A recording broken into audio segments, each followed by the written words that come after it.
अधिकतर पेरेंट्स जब बच्चे को पढ़ाते हैं तो अक्सर एक प्रॉब्लम फेस करते हैं कि बच्चे को पढ़ा दिया, जब क्वेश्चन कर रहे हैं वो क्वेश्चन का रिप्लाई भी कर रहा है, जो चीज़ उसे पढ़ाई जा रही है वो समझ भी रहा है, लेकिन उसके मार्क्स नहीं आते एग्जामिनेशन के अंदर। वो जो अगर अपन आंसर शीट देखते हैं तो उसमें कुछ लिख के ही नहीं आता या बहुत कम लिख के आता है, यानी उसके मार्क्स बहुत कम आ रहे हैं। जब पेरेंट्स जाकर के टीचर से पीटीएम में मिलते हैं और पूछते हैं तो टीचर भी यही कहते हैं कि इस बच्चे को हम कुछ भी क्वेश्चन करते हैं तो ये रिप्लाई करता है, समस्या भी बराबर है, रिप्लाई भी करता है, पता नहीं लेकिन ये लिखता क्यों नहीं है।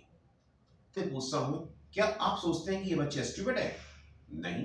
अगर है तो आप जो एमिनेंट पर्सनालिटीज हैं, सेलिब्रिटीज हैं, जैसे कि Leonardo Vinci, Thomas Alva Edison, Albert Einstein, तो उनको किस कैटेगरी में रखेंगे आप?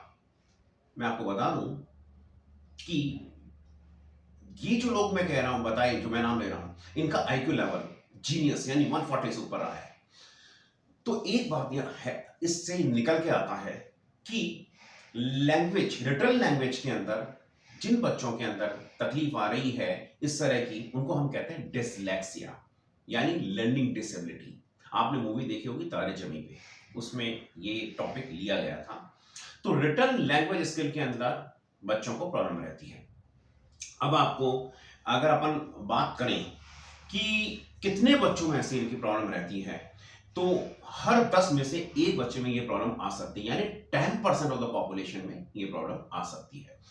दूसरी बात, ये हेरिडिटरी भी है, हो सकता है हेरिडिटरी हो, और रिसर्च कहती है कि 88% जिनके अंदर फैमिली के अंदर डिसलेक्सिया रहा है उसमें ये प्रॉब्लम आ सकती है। अब आप बात करते हैं अपन कि एग्जैक्टली कि डिसलेक्सिया है क्या, ये कहां से लिया गया है। तो डिसलेक्सिया जो वर्ड है वो ग्रीक जो है लैंग्वेज, जो ग्रीक लैंग्वेज से लिया गया है, उसका मतलब होता है डिफिकल्टी विद वर्ड्स और लैंग्वेज। ऐसी व्यक्ति जिनको की लिखने में, लैंग्वेज में और वर्ड्स में प्रॉब्लम आए। तो क्या प्रॉब्लम हो सकती है, हम कैसे नॉर्मल पहचान सकते हैं? तो आप देखेंगे बच्चों को अप एंड डाउन में प्रॉब्लम आ सकती है, लेफ्ट राइट में प्रॉब्लम आ सकती है, इसी तरह से रीडिंग में, राइटिंग में, स्पेलिंग के अंदर प्रॉब्लम आ सकती है। अगर आप पढ़ने को कहेंगे कि बेटा ये पढ़ो तो बहुत स्लोली, धीरे धीरे पढ़ेगा।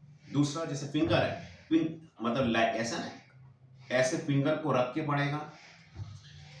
इसके अलावा जो वर्ड्स है उसका मिसप्रोनाउंसिएशन करेगा। कई बार अपन जब बोलते हैं तो हमको स्ट्रेस देना होता है कि लैंग्वेज के अंदर कहाँ पे स्ट्रेस देना है, कहाँ नहीं देना है, तो बच्चा ये समझ नहीं पाएगा, वो स्ट्रेस नहीं देगा। दूसरा, जैसे कई वर्ड है, जैसे एंड है, अब मैं कहूँ शालिनी एंड दिनेश, तो ये जो एंड है इसको या तो ओमिट कर जाए, या तो बोलेगा नहीं शालिनी दिनेश, या फिर शालिनी एंड दिनेश रिपीट करे, इस तरह से हो सकता है।